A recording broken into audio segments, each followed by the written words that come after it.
Looking for a yummy but low-carb homemade bread? Add our warm water, then our honey,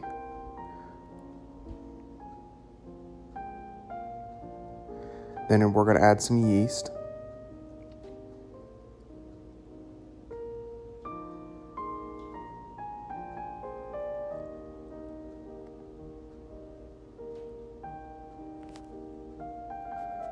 then add some salt,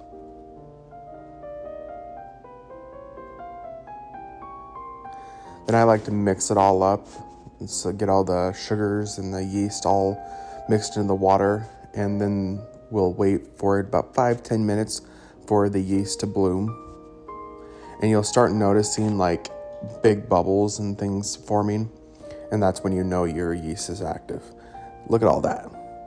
And then we're going to add our oil. You can use any oil of choice. I use avocado oil. And then we're going to add your vital wheat gluten. I get this at my bulk food store. You can get it at, I get it at Winco. And so it's really nice just to try out the recipe, because I went through a ton of recipes looking for a decent bread recipe. And this is the one I landed on. And I was able to find most everything, I think, from Winco Foods in the bulk sections. And then we're going to add a 1/2 cup of white flour, 1/4 cup of wheat flour. Then we're adding our oat fiber powder.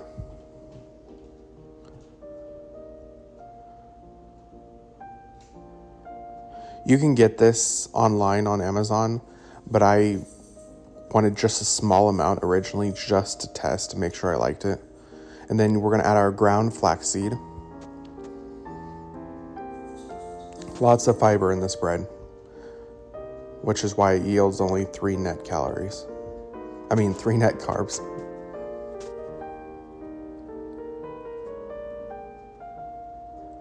And then we formed it to a shaggy dough consistency, and then we put a towel over it and let it rise for about 30 minutes.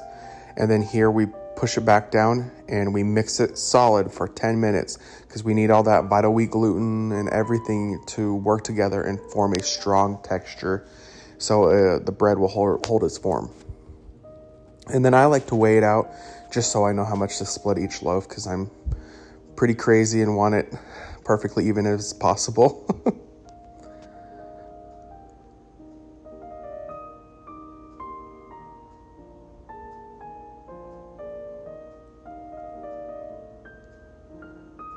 And then I just form it into a loaf and kind of flatten it out because it will rise. And then I just like to lay a towel over it and just let it vibe on the side. And then after it's risen about an hour, hour and a half, depends on how warm your house is, you go ahead and throw it in a 350 degree oven for about 35 minutes. All ovens are different, so do what you know for your own oven.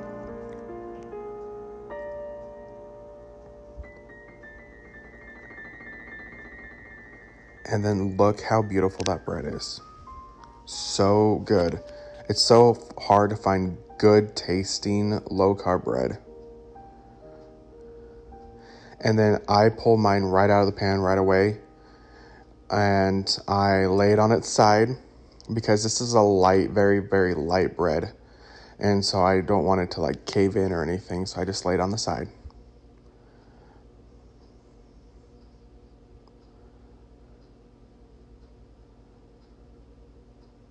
And then I just let it cool completely. And then I have this nice bread slicer where I go in and slice all my bread. Oh my gosh, look how great that is.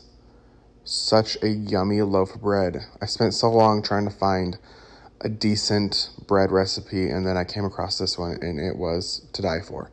And then I got some bags off Amazon, some bread bags, and I just fill the bread bags up.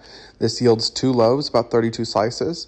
And then I put one in the freezer and hold one in the fridge. But yeah, I hope you enjoy. Thank you for cooking with Pan to Plate with Nate.